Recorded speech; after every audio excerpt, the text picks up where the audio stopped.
ba? Yung pag-sup-sup ko. Ang sarap eh. Walang sahay. Grabe, bagay na bagay yung boses ni Chef doon sa sizzle-zizzle. Ang ihahain natin ngayon ay ang honey barbecue wings. Kasama naman natin si Chef Kim. Pang-ilan ka? Panganay? Pangalawa. Pangalawa. Ayan, si Chef Kim and of course, ang ating mami, si Mami Marilyn.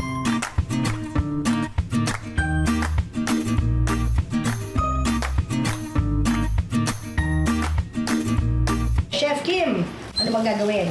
So mix lang po natin yung chicken seasoning natin. Ayan, yung medyo mekos-mekos lang, mga insan, ano? Tapos po natin is i-rest natin siya overnight.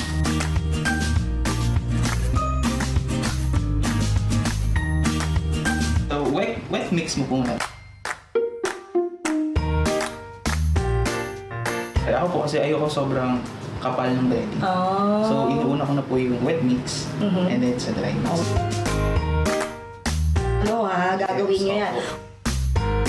Didip na natin. So habang gumagawa kayo nito magmami, anong kinakanta nyo?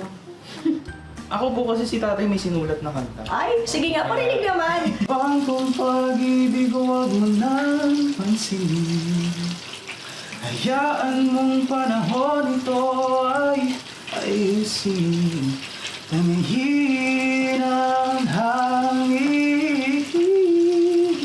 Maglaho sa dilim, parang isang bulong, walang sahay. Grabe, bagay na bagay yung boses ni Chef doon sa sizzle-zizzle nung piniprito natin manok. Ilang minuto po natin lulutuin deep fry yung ating chicken wings? Around 8 to 12 minutes po siya, or until golden brown. Ayun, ay naaamoy ko na nga. Ang ganda-ganda ng itsura nitong ating pinirito. Pero syempre, lalagyan pa natin to ng honey barbecue sauce.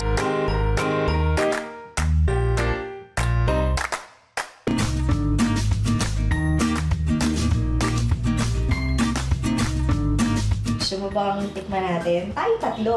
Lagay ba naman ako na lang ang lumalapad ng balakang dito? Siyempre, dapat tatlo tayo. 1, 2, 3. Cheers! Ayan, tikman natin. Savory. Masarap. Narinig niyo ba? Yung pag-sup-sup ko? Ang sarap eh.